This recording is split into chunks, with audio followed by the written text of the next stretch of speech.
My name is Michaela Green, and I'm a senior in animal science. During this presentation, I will be talking about the use of a synthetic progesterone regimen to maintain pregnancy in mares who continually abort. Improved knowledge of the reproductive cycle as well as diagnostic techniques have enhanced equine pregnancy rates. However, a pregnancy loss rate remains around 10 to 15%.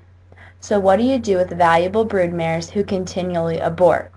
Well, a suggested option is to provide them with a synthetic progesterone. In fact, progesterone is the only hormone documented to maintain pregnancy.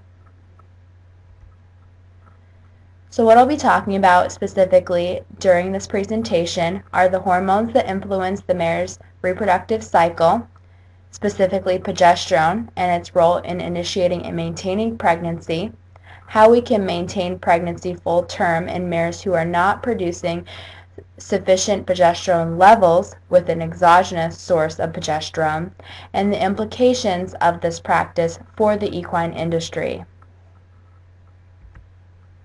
When you think of the mare's reproductive cycle, the two key hormones that probably come to mind are estrogen and progesterone. Estrogen is produced from follicles that are made within the ovary.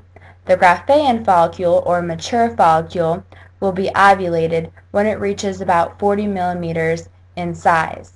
And it's this follicle that will release the ova, which can later be fertilized. Progesterone, or P4, is produced from the corpus luteum as well as the placental fetal unit. And progesterone has important roles for initiating and maintaining pregnancy. The roles it plays in initiating pregnancy are it prepares the inner lining of the uterus for pregnancy, as well as tightens the cervix, vagina, and vulva to prevent pathogens from entering the uterus. It maintains pregnancy by ending secretions of estrus-stimulating hormones from follicles, estrogen, as well as maintains the connection between the uterus and the placenta, and inhibits the secretion of follicle-stimulating hormone, FSH, and luteinizing hormone, which are produced from the pituitary gland. There are a variety of other hormones that continually fluctuate within the reproductive cycle, causing internal as well as external behavioral changes within the mare. As you can see from this graph, you have estrogen increase, which is correlated with the heat or the mare standing to be bred by the stallion. Following the estrogen incline, you have ovulation, and that is occurring amidst the peak of luteinizing hormone. Then you have the increase in follicle-stimulating hormone and progesterone.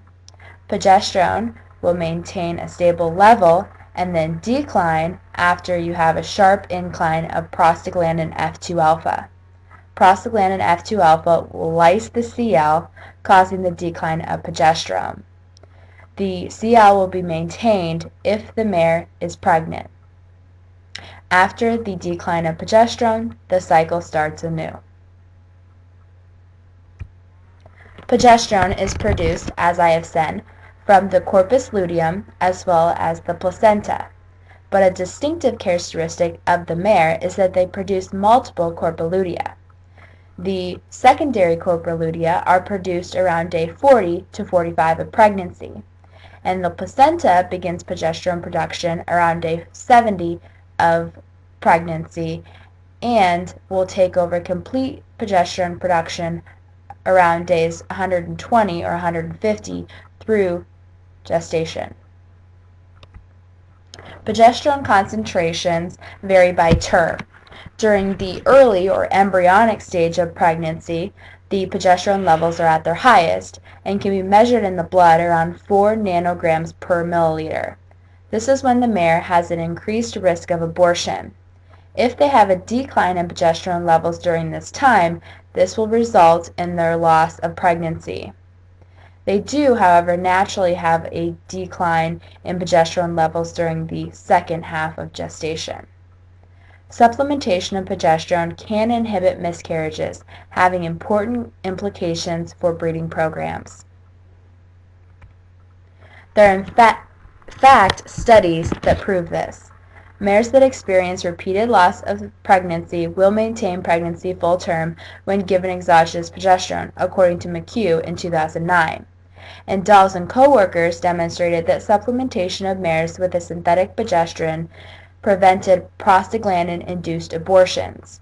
And if you can remember from the graph and my discussion there, prostaglandin lyses the Cl, causing the decline in progesterone. So this will prevent that.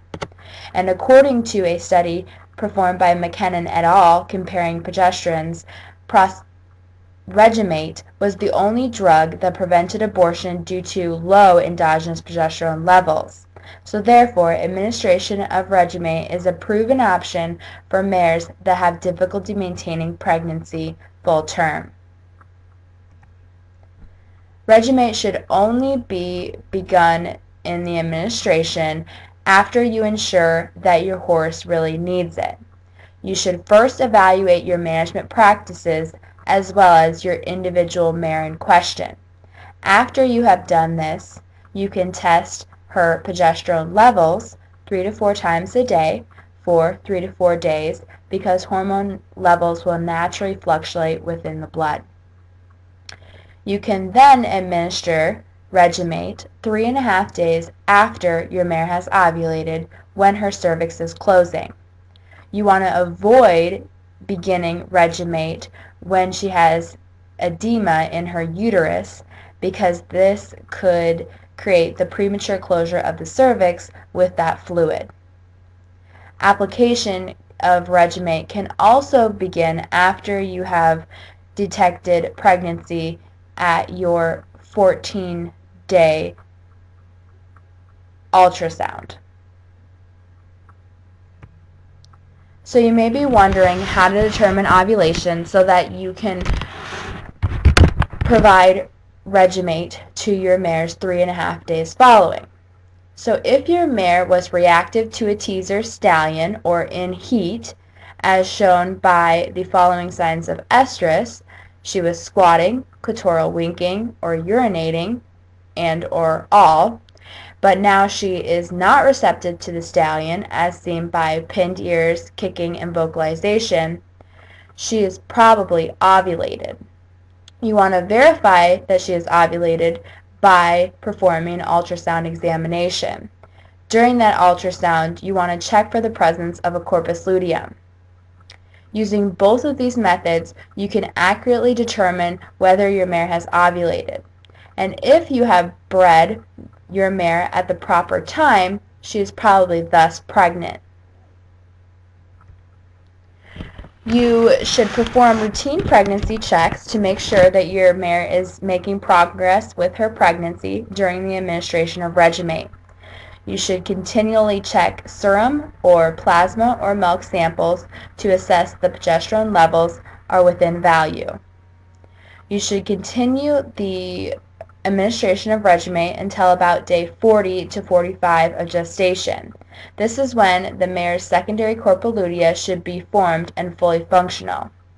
If the levels of endogenous progesterone have not increased, the treatment of Regemate should continue until around day 120 to 150. This is when the fetal placental unit will take over full progesterone production. Progesterone can also be administered in mares with cervix problems through day 310 of the 340-day gestation length. In conclusion, progesterone plays an essential role in initiating and maintaining pregnancy. Regemate can assist in maintaining pregnancy full term in mares with histories of repeated early embryonic loss due to low endogenous levels. It has important connotations for the equine industry because brood mares play a vital role in producing offspring. And if we spend valuable time getting our mares in full and they don't stay in full, we are wasting our time, money, and resources. By implementing Regemate in our breeding management practices, we can continue producing viable offspring in mares with histories of abortions. Thank you.